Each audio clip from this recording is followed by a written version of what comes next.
It's funny how fast everything can fall apart. 17 years of marriage, gone in less than 10 minutes. I stood there in the entryway of our home, my home, the one I'd spent years fixing up, watching my wife, Clarissa, laugh like I was some kind of joke. No divorce papers needed. Just leave, she said, her voice sharp and cold, like she'd been waiting to say it for months. She barely even looked at me. Her new boyfriend, Reed, was right there beside her, grinning like he'd just won some big prize. He kicked off his muddy shoes and plopped them right on the coffee table I'd built with my own hands years ago. The wood was scratched now, scuffed from his careless feet, and I felt this tight knot in my chest. But I didn't say anything. What was there to say? She'd made up her mind, and I wasn't about to beg. I turned away from them and walked upstairs to our bedroom. The room smelled like her perfume still, that floral stuff she'd worn since we were dating. I grabbed my suitcase from the closet, the old black one with the broken zipper I'd been meaning to replace. I started folding my clothes, shirts first, then pants, then socks. I took my time, making sure every crease was neat, every stack perfect. It wasn't about stalling. It was about keeping my hands busy so I wouldn't punch something. Downstairs, I could hear them talking, laughing even. Reed's voice was loud, cocky, like he owned the place already. "Nice house," I heard him say. "Could use some updating, though." Updating. Like he had any right to judge what I'd built. I zipped the suitcase shut and carried it down the stairs. Clarissa was leaning against the kitchen counter now, sipping a glass of wine, my wine, from the bottle I'd bought for our anniversary last month. She didn't even glance up as I walked past. Reed was sprawled out on the couch, flipping through channels on the TV like he'd lived there forever. I stopped at the front door, my hand on the knob, and took one last look around. The pictures on the wall, us at the beach, us at her cousin's wedding, stared back at me like ghosts. 17 years of memories, and she was throwing it all away for this guy. I could have yelled. I could have demanded an explanation.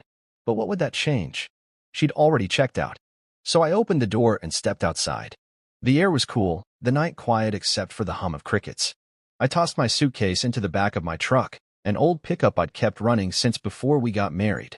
The engine sputtered to life, and I pulled out of the driveway without looking back. My hands gripped the wheel tight, my knuckles white. Clarissa thought she'd humiliated me, that she'd won some kind of victory by kicking me out like that. She had no idea who I really was. No clue what was coming.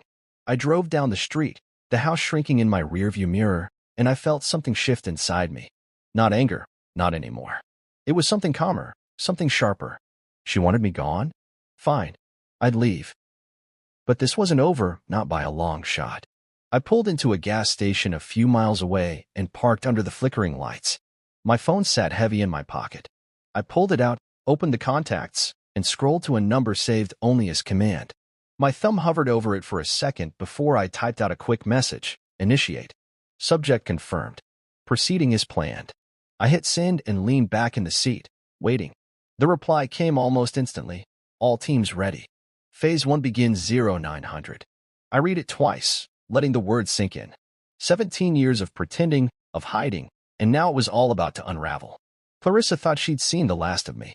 She thought I was just some boring guy she could toss aside. She didn't know the truth. Not yet.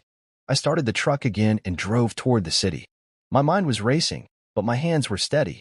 I'd spent years building a life with her, playing the part she wanted me to play. The quiet husband, the guy who fixed the leaky sink and paid the bills on time. She never asked about my late nights, my business trips, the locked drawer in my office she wasn't allowed to touch. She didn't care enough to wonder. And maybe that was the real problem. I wasn't just leaving the house tonight. I was leaving the lie I'd lived for her. The gas station lights faded behind me as I merged onto the highway, the road stretching out dark and empty. Tomorrow, everything would change. Tomorrow, she'd find out what she'd really thrown away. And me? I'd finally stop pretending. I drove through the night, the highway lights blurring past like streaks of yellow paint. My truck's engine rumbled steady under me, a familiar sound that kept me grounded while my mind spun. Clarissa's words kept echoing in my head. No divorce papers needed. Just leave. The way she'd laughed, like I was nothing, stung more than I wanted to admit. 17 years, and she'd tossed me out like an old pair of shoes. Reed's smug face flashed in my mind too, his feet on my coffee table, his voice bouncing around my house like he belonged there. I tightened my grip on the steering wheel, my knuckles whitening again. But I didn't let myself get lost in that. Not now. There was too much to do. I glanced at my phone on the passenger seat. The screen was still lit up from that message I'd sent. Initiate. Subject confirmed. Proceeding as planned. The reply from command glowed back at me. All teams ready. Phase 1 begins 0900. It was real now. No turning back. I'd always known this day might come, but I never thought it'd be like this. My own wife kicking me out and handing me the perfect opening all at once. She thought I was some boring accountant, stuck in a cubicle crunching numbers for the government. I let her think that. It was easier that way. Safer, too. She didn't need to know about the late-night meetings, the classified files, the times I'd come home with bruises I blamed on tripping down the stairs. She never pushed for more. Never cared enough to ask. The road stretched out ahead, dark and quiet except for the occasional headlights of a passing car. I turned off the highway after about an hour and headed toward a spot I hadn't been to in months, a safe house tucked away in the woods outside the city. The bureau called it a black safe, a place off the grid where agents like me could lay low when things got messy. The gravel crunched under my tires as I pulled up to the cabin.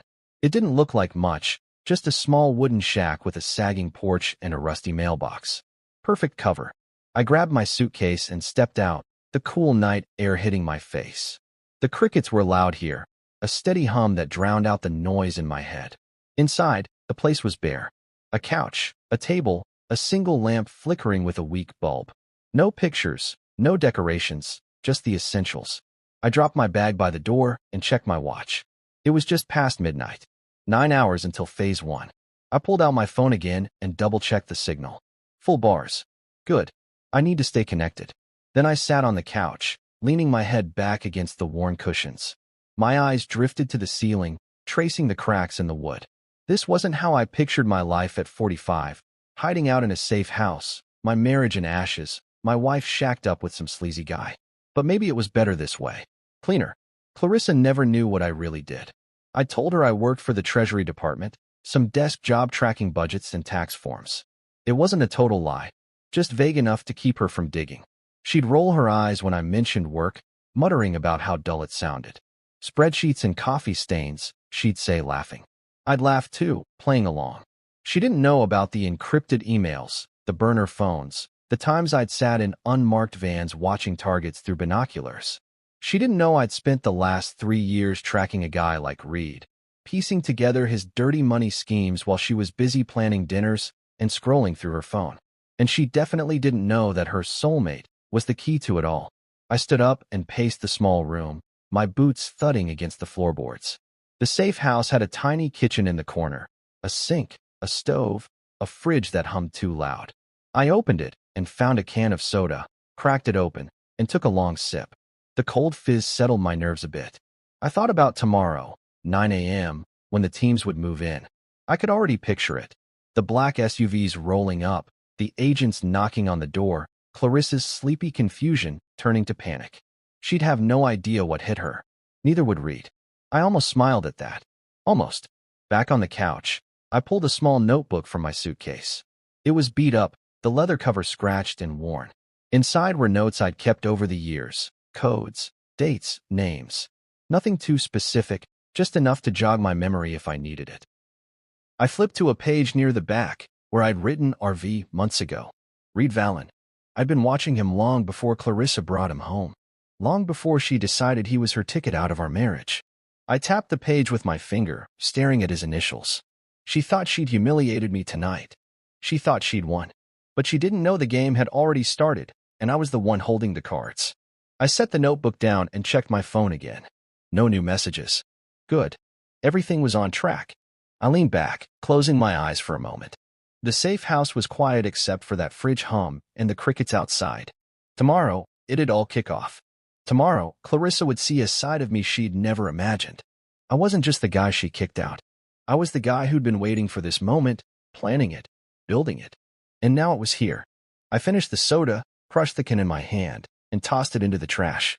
Then I lay down on the couch, my arm under my head. Sleep wouldn't come easy tonight, but I didn't care. I had work to do. And for the first time in years, I felt alive. The safe house was cold when I woke up, the kind of chill that seeps into your bones and makes you wish you'd packed an extra jacket. I'd barely slept, maybe a couple of hours on that lumpy couch, my mind too wired to shut off. The clock on my phone said 6:47 a.m. Just over 2 hours until phase 1. I sat up, rubbing my eyes, the faint light of dawn creeping through the cabin's dusty blinds. My suitcase was still by the door where I'd left it, my notebook on the table, open to Reed's initials. RV. Today was the day he'd go down, and Clarissa with him, whether she knew it or not. I stood and stretched, my back cracking from the stiff cushions. The safe house smelled like old wood and damp air, but it was home for now. I walked to the tiny kitchen, filled a chipped mug with water from the sink, and drank it down fast. No coffee here, but I didn't need it. Adrenaline was already kicking in, sharp and steady. I grabbed my phone and checked for updates. A new message from command. Teams in position. Rendezvous 0800. Black safe confirmed secure. Good. Everything was moving like clockwork. I replied with a quick copy. En route. Then I pulled on my boots, grabbed my keys, and headed out. The morning air was crisp, the woods around the cabin silent except for a few birds chirping. My truck sat where I'd parked it, clinging to the windshield. I climbed in, started the engine, and let it warm up while I wiped the glass clear with my sleeve. The drive to the rendezvous point wasn't far, about 20 minutes to a warehouse on the edge of town, another spot the Bureau kept off the books. I pulled onto the gravel road, my tires crunching loud in the stillness. My mind drifted back to last night, Clarissa's laugh, Reed's smug grin. I'd spent 17 years with her, building a life, a home, and she'd thrown it away without a second thought. But that wasn't what kept me up. It was the irony of it all. Her new boyfriend wasn't just some random guy. He was my target. See, I'd been working Reed Vallen's case for 3 years. 3 years of late nights, fake identities, and digging through financial records so tangled it'd make your head spin. He was a hedge fund manager on paper, fancy suits, slick hair, the kind of guy who bragged about his yacht at parties. But underneath it, he was dirty, laundering millions through offshore art deals and crypto scams, moving cash for some nasty people.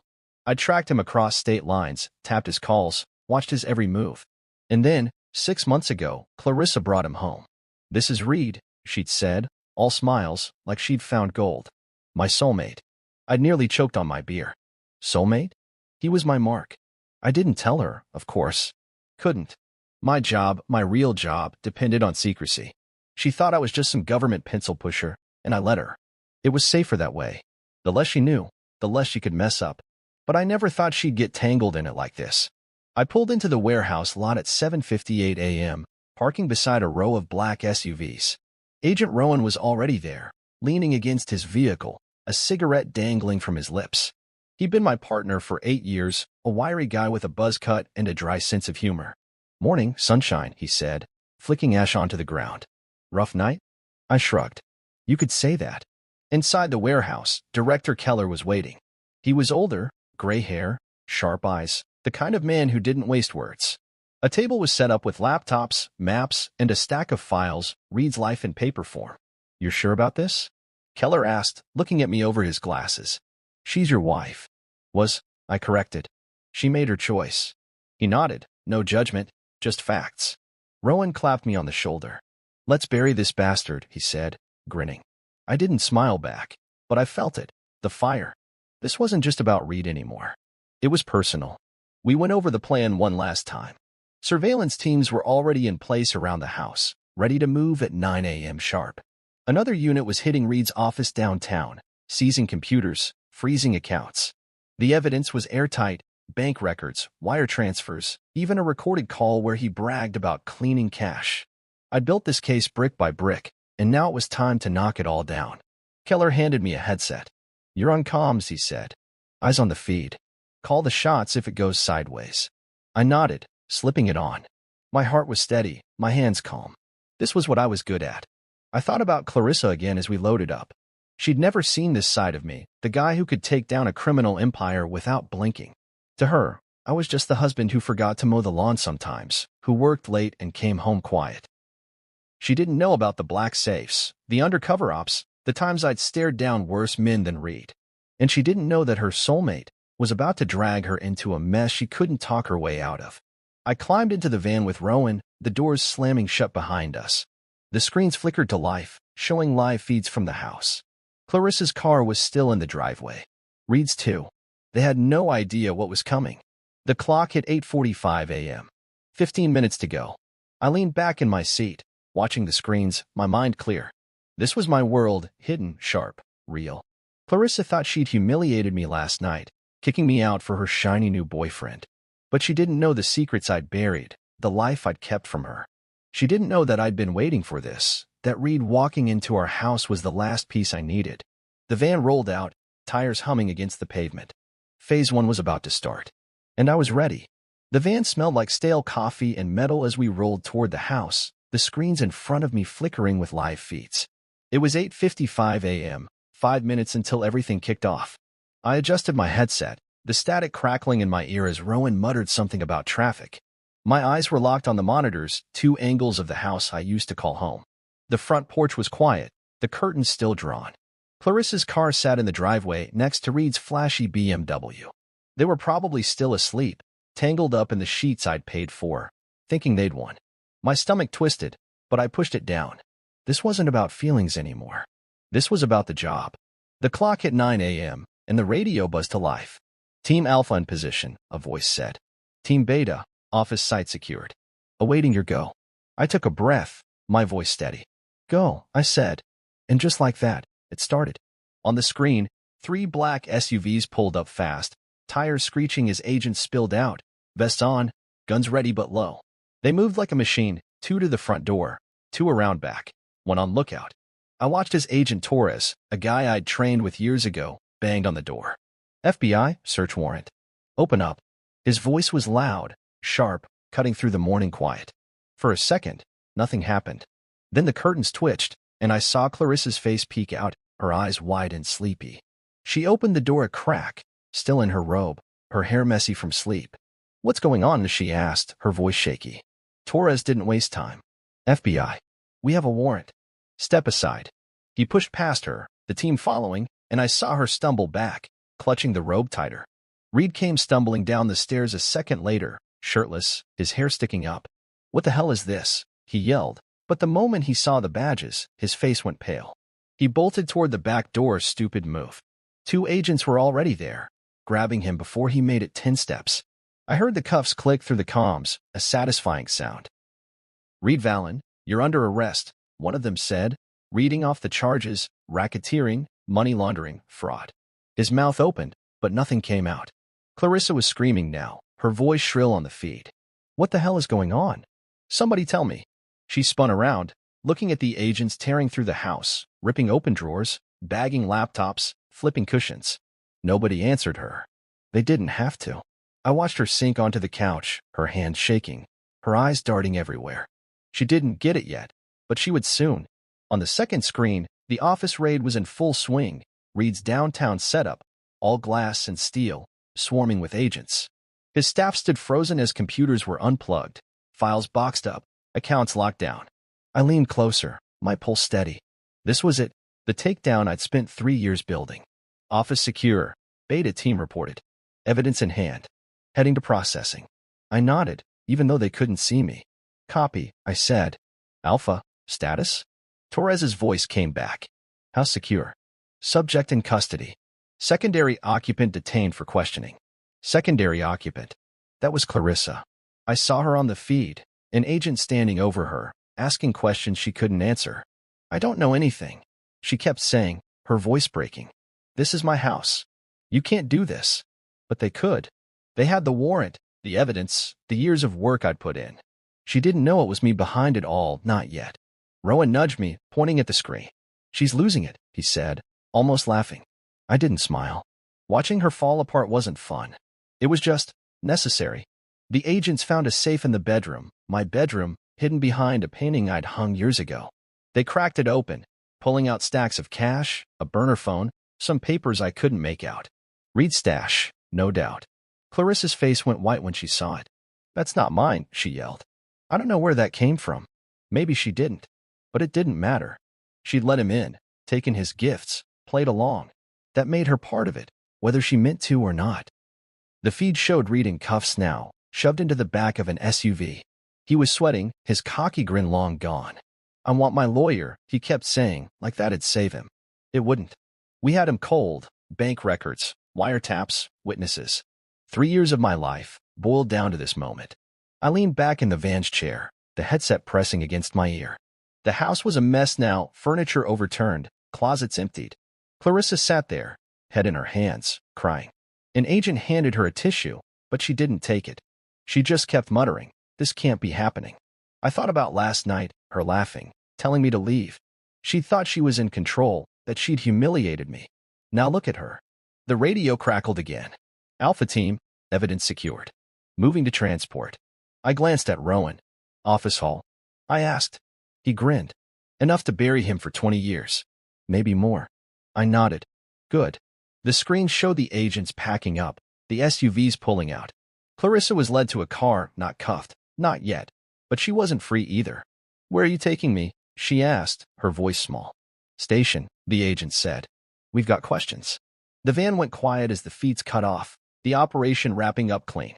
Rowan pulled out a pack of gum and offered me a piece. I took it, chewing slow, the mid sharp on my tongue. You okay? He asked, eyeing me. Yeah, I said. And I was. This wasn't about revenge, not really. It was about justice, about finishing what I'd started. Clarissa didn't know who I was, not after all these years. She'd see soon enough. The van started moving, heading back to base. I looked out the window, the city waking up around us. Phase 1 was done. The dominoes were falling, and I was the one who'd pushed them. The van rumbled back to the warehouse, the city sliding past in a blur of gray buildings and morning traffic. I sat there, headset off now, the screens in front of me dark. Rowan was tapping his fingers on the steering wheel, humming some tune I didn't recognize. The takedown was over, Reed in cuffs, the house torn apart, Clarissa hauled off for questioning. My chest felt tight, but not from nerves. It was something else, something heavier. 3 years of work had just paid off, and yet all I could think about was her face on that feed, confused, scared, crying. She didn't know it was me. Not yet. My phone buzzed in my pocket, snapping me out of it. I pulled it out and saw her name on the screen, Clarissa. A missed call, then another. Then a text. What did you do? All caps, no question mark, like she was yelling through the words. I stared at it for a long minute, my thumb hovering over the reply button. Rowan glanced over. She's freaking out. Huh, he said, smirking. Let her sweat, I muttered, shoving the phone back in my pocket. But it buzzed again, another call. I ignored it, watching the warehouse come into view as we pulled into the lot. Inside, the team was already unpacking. Boxes of evidence from the house and office stacked on tables, agents sorting through it all. Director Keller waved me over. Clean up, he said, his voice gruff but approving. Valen's done. We've got enough to lock him up for decades. I nodded, my eyes scanning the room. Laptops, files, that burner phone from the safe, all laid out like pieces of a puzzle I'd spent years solving. What about her? I asked, keeping my tone flat. Keller shrugged. She's in holding. Claims she didn't know anything. We'll see. My phone buzzed again, another text. Answer me. I pulled it out this time, staring at her words. She was desperate now, probably sitting in some cold room at the station, wondering how her perfect little plan had blown up. I opened the camera roll instead of replying, scrolling to a photo I'd taken months ago during a training drill. Me in full tactical gear, vest, headset, the works, standing next to Rowan, a surveillance monitor in the background. You could just make out Clarissa's face on the screen, a still from one of Reed's calls we'd tapped. I hadn't planned to use it like this, but it felt right. I sent it to her. No words, just the image. Let her figure it out. The phone rang again almost instantly. Her name flashed, insistent. I let it ring twice before picking up, my voice calm. Yeah. She was breathing hard on the other end, like she'd been running. What the hell is that picture? She demanded. What did you do? I leaned against the table, watching an agent bag up a stack of Reed's fake invoices. You said no papers were needed, I told her, keeping it simple. Yes, you were right. She started to say something, her voice rising, but I hung up before she could finish. The line went dead, and I felt a weight lift off me, small but real. Rowan walked over, chewing his gum loud. She get the memo? He asked. She's getting there, I said, tucking the phone away. He laughed, shaking his head. Man, you're cold. I like it. I didn't respond. Cold wasn't the word. I wasn't trying to hurt her, not like that. But after 17 years of being invisible to her, of her rolling her eyes at my boring life, I wasn't about to explain myself now. She'd see it all soon enough. Keller called us into a briefing room, a small space with a whiteboard and a few chairs. The screens were back on, showing footage from the house raid looped on mute. Valen's in processing, he said, pointing at a file. Singing already, trying to cut a deal. I wasn't surprised. Guys like Reed always folded when the cuffs went on. What's he saying? I asked. Keller flipped open the folder. Claims she knew the wife. Says she was in on the accounts, the gifts. Trying to pin it on her. My jaw tightened. She didn't, I said, firm. She's clueless, not crooked. Keller raised an eyebrow but didn't argue. We'll dig. See what sticks. I thought about that, Clarissa knowing.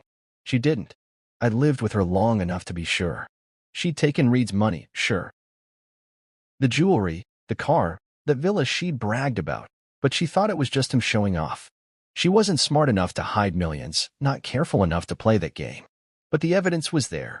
$140,000 in gifts traced to her name, all tied to Reed's laundering. The villa in Mykonos wasn't a timeshare like she'd told her friends. It was a front. She was in deep, even if she didn't mean to be. My phone buzzed again, another call. I silenced it this time, letting it go to voicemail. I could hear her voice in my head anyway, pleading, yelling, demanding answers. She'd get them, just not from me. Not yet. Keller handed me a coffee, black and bitter, and I took a sip, the heat waking me up. You're off the field for now, he said. Paperwork. Then we regroup. This one's high profile, media's already sniffing. I nodded. Fine by me. I'd done my part. The room emptied out, agents moving to their next tasks. I stayed, staring at the whiteboard where someone had scribbled Reed's name and a list of charges. My marriage was over, had been for a while, I guess, but this was the real end. Clarissa thought she'd unmasked me last night, kicking me out like some loser. Now I was the one peeling back the layers. That photo I'd sent wasn't just a jab. It was the truth, me, the real me, the guy she'd never bothered to see. She'd call again. I knew it. And maybe I'd answer. But for now, I let the silence settle, the coffee cooling in my hand. The game wasn't over. It was just starting. The warehouse was quiet now, the buzz of the morning fading as the team scattered to their next assignments. I sat alone in the briefing room, the whiteboard still staring back at me with Reed's name scrawled in black marker. My coffee was cold, but I sipped it anyway, the bitter taste keeping me sharp. My phone sat on the table, silent for the first time in hours. Clarissa had stopped calling. Maybe she'd given up. Maybe she was too busy freaking out at the station. Either way, I didn't care. Not right then. I leaned back in the chair, my eyes drifting to the stack of files Keller had left behind. Reed's life, my work, all boxed up and ready to bury him. The door creaked open, and Rowan poked his head in. Interrogation starting, he said, chewing that damn gum again. Valen's in room 3. One in. I nodded, pushing myself up. My boots echoed on the concrete as we walked down the hall, past agents hunched over laptops and evidence bags. The interrogation rooms were in the back, small, gray boxes with one-way glass and metal chairs bolted to the floor. I stopped at the window, looking in. Reed was there, cuffed to the table, his fancy suit swapped for a jumpsuit. He looked smaller without the swagger, his hair greasy, his eyes darting around like a trapped rat. Agent Torres was already inside, flipping through a file, calm as ever. You've got a lot to say, Reed, he started, his voice steady. Let's hear it. Reed leaned forward, his cuffs clinking. I'll talk, he said, too fast. But you gotta cut me a deal. I'm not the big fish here. Torres didn't flinch. You're the one in cuffs. Start talking and we'll see. Reed swallowed hard, then launched in. It's her, Clarissa. She knew about the accounts. She helped set them up. The jewelry, the car, she pushed for it. Said we needed to look legit. I felt my fists clench at my sides. He was lying, and not even well. Clarissa didn't know a damn thing about laundering. She could barely balance her own checkbook. But Reed kept going, spinning his story. She's got a safe deposit box downtown. Check it. You'll find proof. Torres scribbled something down, then looked up. We'll check. Anything else? Reed nodded, eager now. The villa, she picked it. Said it'd be our getaway. She's in on all of it. I turned away from the glass, my jaw tight. Rowan raised an eyebrow. He's desperate, he said. Throwing her under the bus to save his ass. Yeah, I muttered. Won't work. I knew Clarissa wasn't innocent. She'd taken the gifts, flaunted them, let Reed worm his way in. But she wasn't a mastermind. She was just greedy, blind, too caught up in her soulmate to ask where the money came from. The Bureau would figure that out fast. They already had the paper trail, $140,000 in assets tied to her name, all from Reed's dirty cash. Jewelry she wore to parties, a car parked in our garage, that villa she bragged about on the phone to her sister. It was enough to drag her in, even if she didn't know the full game. I walked back to the briefing room, needing air. My phone buzzed again, not Clarissa this time, but my lawyer, Mike. I answered, keeping it short. What's up? His voice was all business. She's asking to see you. Clarissa. Called my office from the station, says it's urgent. I rubbed my temple, the headache starting to build. She's in holding? I asked. Yeah, Mike said. Not charged yet, but they're digging. She's scared. Wants to talk. I didn't say anything for a second, just let the words hang there. You don't have to, he added. She's not your problem anymore. He was right. She wasn't. But something in me, maybe the 17 years we'd had, made me nod. Set it up, I said. I'll go. The call ended, and I sat back down, staring at the files. Reed was still in there, flapping his gums, trying to claw his way out. The safe deposit box was a bluff. I bet my truck on it. But the villa was real. We traced it weeks ago. A $2 million property in Mykonos bought through a shell company Reed controlled. Clarissa thought it was a romantic gift, not a laundering front. She'd posted pictures online, all smiles, oblivious. Now it was evidence, and her name was on the deeds. Probation at least, maybe worse. She was in the system now, caught in the net I'd cast for him. An hour later, Mike texted me the details, Bureau Conference Room, 2 p.m. I spent the time sorting through evidence, double-checking the haul from the house. The burner phone had calls logged to Reed's contacts. The cache was marked with serial numbers we could trace. Solid stuff. By the time I left for the meeting, my head was clear. I drove to the station alone, the city loud around me, horns honking, people rushing. The building was all concrete and glass, cold inside. An agent led me to the room, a beige box with a table and 2 chairs. I sat, waiting. The door opened, and Clarissa walked in. No cuffs, but she looked rough, a hair tangled, eyes red, her robe swapped for jeans and a sweatshirt. She stopped when she saw me, her mouth opening, then closing. Sit, I said, nodding at the chair. She did, slow, like she wasn't sure. They're saying I'm involved, she started, her voice small. I didn't know, I swear. I didn't answer, just watched her. She fidgeted, then leaned forward. You did this, didn't you? The raid, the arrest, it's you. I nodded, just once. Yeah. Her eyes widened, tears welling up. Why didn't you tell me? She asked. Who you really are. I leaned back, keeping my voice even. You never asked, I said. You never cared. And that was it, the truth, plain and simple. She stared at me, tears spilling now, but I didn't move. This was her mess. I just lit the fuse. The conference room felt like a freezer, the air heavy with that stale smell of old carpet and cheap coffee. Clarissa sat across from me, her hands twisting together on the table, tears streaking down her face. She looked smaller than I remembered, like the last 24 hours had shrunk her into someone I barely recognized. Why didn't you tell me who you really were? She'd asked, her voice breaking on every word. I'd answered her straight. You never asked. You never cared. It wasn't mean, just true. 17 years, and she'd never once pushed past the surface, never wondered why I was gone so much or what I did behind that locked office door. Now here we were, staring at each other across a table in a bureau building, the life we'd built in pieces. She wiped her eyes with her sleeve, sniffling loud. I cared, she said, but it sounded weak, like she didn't believe it herself. I didn't know it was this. FBI? Raids? You were supposed to be an accountant. Her voice rose at the end, almost a yell, like she was mad I'd tricked her. I didn't flinch. I told you I worked for the government, I said, keeping it calm. You filled in the rest. Didn't want to hear more? She shook her head fast, like she could shake off the truth. That's not fair, she muttered. You hid it. You lied. I leaned forward then, just a little, my hands flat on the table. I didn't lie, I said. I protected you. Kept you out of it. Until you let him in. Her face crumpled at that. Reed's name didn't even need saying. She knew who I meant. I didn't know what he was, she whispered, staring down at her hands. He was nice to me. He listened. You were always distant. Distant. The word hit me, but not hard. She wasn't wrong. I've been gone a lot, late nights, trips I couldn't explain, walls I had to put up to keep my work separate. But I tried. I'd fixed the house, paid the bills, sat through her endless stories about her friends. She just stopped seeing it. Stopped seeing me. You wanted a soulmate, I said, my voice steady. You got one. She started crying harder then, big sobs that shook her shoulders. I didn't mean for this, she said between gasps. The money, the stuff, I thought it was just gifts. I didn't know it was illegal. I believed her, mostly. Clarissa wasn't smart enough to run a laundering scheme. She'd fail a math test before she could hide millions. But she'd taken it all anyway, the jewelry, the car, that villa she'd bragged about. Greed made her blind, not brains. They're saying I could go to jail, she went on, looking up at me with wet, desperate eyes. You have to help me. Please.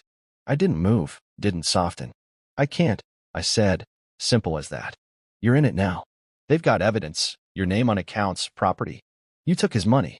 She shook her head again, frantic. But I didn't know. You know I didn't. Tell them. Her voice was loud now, echoing off the beige walls. I stayed quiet for a second, letting her words hang there. Then I said, they'll figure it out. If you're clean, you'll walk. If not, I trailed off, shrugging. She stared at me like I'd slapped her. You're not even going to try? She asked, her voice small again. After everything? Everything. 17 years of dinners, fights, quiet mornings. The time she laughed at my bad cooking, the way she'd curl up next to me on the couch. It flashed through my head, quick and sharp, but it didn't change anything. You told me to leave, I said, meeting her eyes. No papers needed. I did what you wanted. She flinched, like the words cut her. Maybe they did. I didn't mean it like this, she mumbled, tears dripping onto the table. I was mad. I was stupid. I didn't think. She stopped, choking on a sob. I didn't fill the silence. There was nothing to say. The door opened then, and an agent stepped in, young guy, buzz cut, clipboard in hand. Time's up, he said, glancing at me. She's due back and holding. Clarissa looked at him, then at me, panic flaring in her eyes. Wait, she said, reaching across the table toward me. Her fingers brushed mine, cold and shaky. Please, don't let them take me. I'm sorry. I'm so sorry. I pulled my hand back, slow but firm. I can't fix this, I told her. You made your choices. The agent stepped closer, motioning for her to stand. She did, wobbly, her face a mess of tears and mascara. As he led her out, she turned back one last time. I didn't know you, she said, her voice breaking. I should have. I didn't. The door shut behind her, and the room went quiet again. I sat there, staring at the empty chair, her words rattling around in my head. She didn't know me. She was right. But I'd known her. Every laugh, every sigh, every time she looked past me like I wasn't there. 17 years, and she'd never seen me clear until now, when it was too late. I stood up, my chair scraping the floor. The agent at the door nodded at me, and I walked out, the hallway cold and gray. My phone buzzed, Mike again. She's a wreck. You good? I texted back a quick, yeah. And I was. Not happy, not sad, just done. Clarissa wanted forgiveness, a lifeline, but I didn't have it to give. Not out of spite, just truth. She'd built this mess with Reed, brick by brick, and I'd torn it down.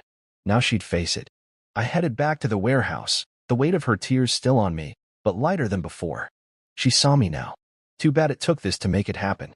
I left the station and drove back to the warehouse, the city humming around me as the afternoon sun climbed higher. The air in the truck was warm, the heater rattling like it always did, but I kept the window cracked anyway, letting the breeze cut through. My hands were steady on the wheel, my mind replaying that meeting with Clarissa, her tears, her shaky voice, the way she'd reach for me like I could pull her out of the hole she'd dug. I'm sorry, she'd said, over and over, like it could undo everything. It couldn't. I didn't feel bad about that, not really. She'd made her bed, and now she was lying in it. Me? I was just the guy who'd flipped the lights on. Back at the warehouse, the team was still sorting through evidence, the tables piled high with boxes and bags. Rowan waved me over, his gum snapping loud. Valen's sentencing set, he said, handing me a folder. Court pushed it through fast, 22 years. Racketeering, fraud, conspiracy. Done deal. I flipped it open, scanning the pages. Reed had tried to bargain, pointing fingers at Clarissa and anyone else he could think of, but the evidence was too strong, my evidence. Bank records, tapped calls, witnesses who'd flipped. 3 years of my life, wrapped up in a judge's gavel. Good, I said, closing the folder. He's out. What about her? Rowan asked, leaning against the table. I shrew.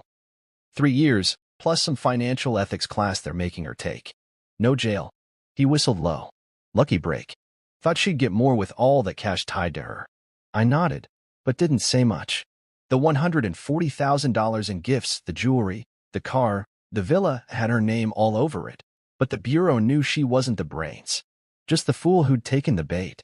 3 years of probation was light, considering. She dodged the worst, but her life was still wrecked. The media had already latched on, TVs in the warehouse were muted, but I could see the headlines flashing. Wife of undercover FBI agent caught in high-profile takedown. My name was in there too, though I'd told them no interviews. Reporters had been calling all day, leaving voicemails I deleted without listening. I didn't need the spotlight. Never did. Watching Reed get hauled off and Clarissa's world crumble was enough. Justice didn't need a camera crew. I grabbed a water from the fridge and sat down, letting the noise of the room fade into the background. Keller walked over, his glasses perched on his nose. "Press is eating this up," he said, nodding at the screens. "You sure you don't want to say something? Looks good for the Bureau." I shook my head. "Let them run their stories. I'm done talking." He studied me for a second, then nodded. "Fair enough. You've earned that." He dropped a new file on the table, thicker than Reed's. "Next case," he said. "Whenever you're ready." I didn't open it, just tapped it with my finger. "Soon," I said. He walked off, leaving me with the hum of the warehouse and my thoughts. Clarissa's face kept popping up in my head, not the crying wreck from the conference room, but the way she looked last night, laughing as she told me to leave. No divorce papers needed, she'd said, so sure she'd won. Now she was on probation, her boyfriend locked up, her name plastered across every news channel. The house was gone too, seized by the feds, set to be auctioned off with the villa and everything else Reed had touched. She'd moved in with her sister, last I heard. No more fancy cars, no more trips. Just a small apartment and a court-ordered class on how not to be a fool with money. I stood up, stretching my legs, and walked over to the evidence tables. The stuff from the house was there, my old laptop, the safe's contents, even a photo frame I'd hung in the hall. Me and Clarissa at the beach, smiling like we meant it. I picked it up, running my thumb over the glass.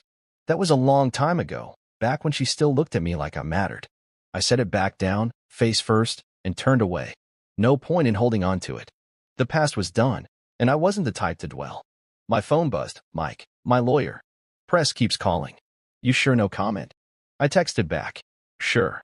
Let it die down." He replied with a thumbs up, and I pocketed the phone. The warehouse was slowing down now, agents heading out, the day winding to a close. Rowan came over again, tossing his gum wrapper in the trash. "Beer?" he asked. "Team's hitting the bar later. Celebrate." I thought about it. Cold bottle, loud laughs, a chance to shake this off. "Yeah," I said. "I'm in." We left the warehouse as the sun dipped low, the sky turning orange over the city. The bar was a dive a few blocks away, all sticky floors and neon signs. The team was already there. Torres, a couple others, Keller even showed up for a round. They raised their glasses when I walked in, cheering like I'd won something big. "To the man who took down Valen," Rowan yelled, and I let myself smile, just a little.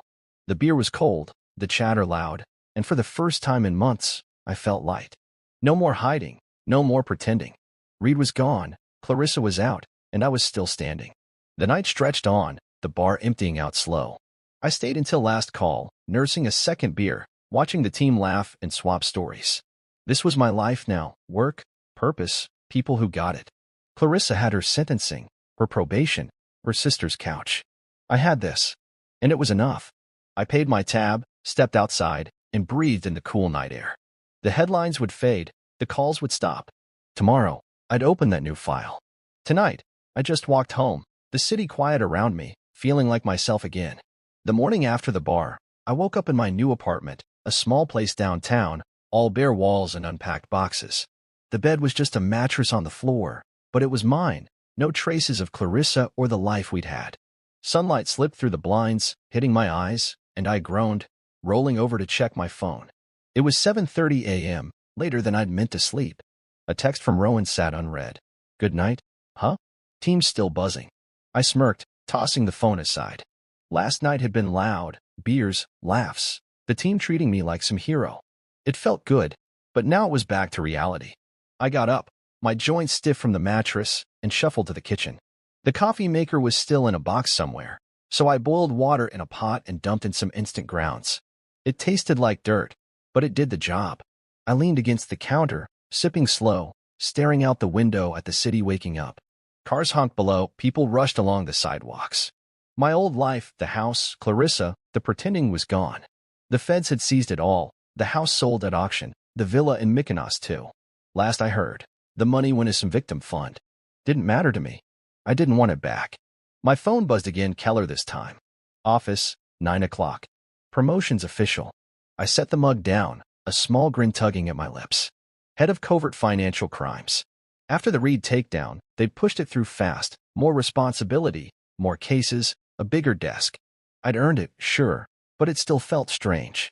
17 years of hiding who I was, and now I was stepping up, out in the open. Well, as open as this job got. I showered quick, the water lukewarm, and pulled on a clean shirt and jeans. No suit today, just a meeting, no field work. I grabbed my keys and headed out. The bureau office was a 20-minute drive, all glass and steel, humming with quiet energy. I parked in the garage, nodding at the guard who waved me through. Inside, the place smelled like paper and disinfectant, same as always. Keller was waiting in his office, a corner room with a view of the skyline. Sit, he said, pointing at a chair. I did, and he slid a badge across the desk, my name, new title etched below it. Head of Covert, he said, leaning back. You're running the show now. Pick your team, set your cases. Budget's yours too. I picked up the badge, the weight of it solid in my hand. Thanks, I said, meaning it. He nodded, no fuss. Don't screw it up. The team threw a small celebration later, coffee and donuts in the break room, a few claps on the back. Rowan grinned, holding up a cruller. To the boss, he said, and the others laughed. Torres was there, a couple new faces too. They'd all heard about Reed, the raid, the headlines. You're a legend now, one of the rookies said, half joking. I shrugged it off. Just did the job, I told him, grabbing a donut. But inside, it hit me, this was respect, real and earned. Not the quiet nods I'd gotten as Clarissa's husband, the guy who fixed the sink and mowed the lawn. This was different. After the break room cleared out, I settled into my new office, bigger than my old cubicle, with a window and a desk that didn't wobble. The file Keller had given me yesterday was there, waiting. I opened it, flipping through pages of a new target, some crypto scammer out west, early stages of a case. It felt good to have something fresh, something mine. I started jotting notes, my pen scratching against the paper, the rhythm familiar. This was my life now, work, purpose, a clear path. No more late-night fights with Clarissa, no more pretending I was less than I was. My phone buzzed again as I worked, Clarissa's name this time. I hesitated, thumb over the screen. It had been days since the conference room, since her tears and apologies. I'd heard she'd moved in with her sister, a cramped place across town. Probation had started, her name still popping up in the news now and then. I opened the message. Can we talk? Please. I need to say something. I stared at it, the words simple but heavy. Part of me wanted to delete it, let it fade like the rest. But another part, the part that remembered 17 years, made me pause. I didn't reply, just set the phone face down and went back to the file. The day stretched on meetings, paperwork, a quick lunch from the vending machine. By evening, the office was quiet, just me and the hum of the lights. I leaned back in my chair, looking out at the city skyline, all lit up in the dusk. The promotion, the team, the new case, it was a life I hadn't pictured a year ago, stuck in that house with a wife who didn't see me. Now I was here, building something real. Clarissa's text nagged at me, though. I picked up the phone again, reading it once more. I need to say something. What was left? She'd said plenty, sorry, scared, shocked. I'd heard it all. I deleted the message, my finger steady as I hit the button. No reply, no call back. She'd made her choices, Reed, the money, kicking me out. I'd made mine too, walking away, tearing it all down, starting over. The trash can icon blinked, then faded. Done. I stood up, grabbed my jacket, and locked the office door behind me. The hallway was empty, my steps echoing as I headed to the garage. Outside, the air was cool, the city alive with noise. My truck started with a sputter, and I drove home, the skyline shrinking in the rear view. This was aftermath, hers in ruins, mine rising. And I was good with that. The new office felt like a fresh start, all clean lines and quiet corners, a far cry from the cluttered cubicle I'd hunched in for years.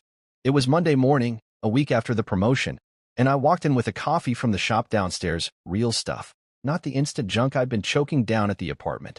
The view from my window stretched across the city, the skyline sharp against a pale blue sky. My desk was already piled with papers, that crypto scammer case staring up at me from an open folder. I set the coffee down, hung my jacket on the chair, and got to work. This was it, the real goodbye to everything I'd left behind. I flipped through the file, my pen scratching notes as I went. The target was some slick guy out of California, moving dirty cash through fake NFT sales, millions washing in and out like tidewater. It was early days, just leads and hunches, but it felt good to dig in. My phone stayed quiet, no buzz from Clarissa or anyone else. Deleting her last message had closed that door for good, and I didn't miss the weight of it. The clock on the wall ticked past 9 a.m., the office waking up around me, phones ringing, footsteps in the hall. Rowan poked his head in, grinning. "Boss man settled," he said, tossing a stress ball my way. I caught it, tossed it back. "Getting there," I said. He lingered, leaning on the doorframe. "Team's ready when you are. That's some new blood itching to chase this crypto clown." I nodded, tapping the file. "Briefing at 10. Bring coffee." He laughed, saluting as he left. I like this, running the show, picking the plays. It wasn't about power, just purpose. For years, I'd been the guy in the shadows, tracking Reed, hiding who I was from Clarissa. Now I was out front, no more masks. I sipped the coffee, the warmth spreading through me, and kept reading. The case was messy: shell companies, encrypted wallets, but I'd cracked worse. Reed was proof of that. Mid-morning, the team filed in Rowan, Torres, two rookies with eager eyes. I stood at the whiteboard, marker in hand, laying it out. "Target's name is Ethan Bryce," I started, writing it big. 34, lives in LA. Runs a front called Bryce Digital Arts. We've got him tied to $8 million in suspect transfers, but it's deeper. I want eyes on his accounts, his contacts, his habits. They nodded, taking notes, the room buzzing with focus. Rowan smirked. "Another read, huh?" I shook my head. "Smarter. Quieter. We move slow, build it tight." The briefing stretched an hour, questions flying, plans forming. By the end, I felt that old fire kicking in, sharp, steady, alive. Lunch was a sandwich at my desk, crumbs falling on the file as I cross-checked leads. The afternoon blurred into calls and emails, pulling strings to get warrants, tapping sources for dirt on Bryce. It was steady work, the kind that kept my head clear. No room for Clarissa's voice, her tears, her "I'm sorry" echoing back. She was gone, probation, her sister's couch, a life I didn't fit in anymore. The house was sold, the villa too, all traces of us wiped clean. I didn't check the news much, but I knew the headlines had faded. Wife of undercover agent was old gossip now. Good. Around 5 p.m., I leaned back, stretching my neck. The office was emptying out, the hum of the day winding down. I grabbed my coffee mug, empty now, and walked to the break room to rinse it. Torres was there, fiddling with the vending machine. "Good first day, boss?" he asked, kicking the thing until a candy bar dropped. "Yeah," I said, running water over the mug. "Solid start." He nodded, ripping open the wrapper. Heard Valen's appealing. "Won't stick, though." I shrugged, drying my hands. "Let him try?" "He's done." Torres grinned, heading out, and I stood there a minute, the sink dripping behind me. Reed could appeal all he wanted. 22 years wasn't budging. My work was ironclad. Back in the office, I packed up, file in my bag, jacket on, lights off. The city glowed outside, all orange and gold as the sun dipped low. I locked the door and took the stairs down, the echo of my steps filling the quiet. In the garage, my truck waited, same old sputter as I started it. The drive home was smooth, traffic thinning out, the radio playing some song I didn't know. My apartment was dark when I got in, just the hum of the fridge greeting me. I dropped my bag, kicked off my boots, and poured a glass of water. No beer tonight, just calm. I stood by the window, looking out at the street below. People walked dogs, cars rolled by, life kept moving. Clarissa's words from months ago floated up, no divorce papers needed. Just leave. I had. Left the house. The lies, the man she'd boxed me into. She'd laughed then, thinking she'd won. But I'd walked away with more than she'd ever know. Dignity, purpose, a life that fit. The warrant I'd served wasn't just for Reed. It was for me too, cutting free the weight of her disrespect. I didn't need a lawyer to sign it off. I'd done it myself. The glass was cool in my hand as I took a sip, the city lights flickering outside. The crypto case sat in my bag, a new beginning waiting. Another con man, another chase, another chance to do what I was good at. I smiled, small but real, and set the glass down. The mattress wasn't much, but it'd do. I lay back, arms behind my head, the ceiling blank above me. No ghosts here, just me, the job, the road ahead. Clarissa had her goodbye, messy and loud. This was mine, quiet and sure. And it felt right.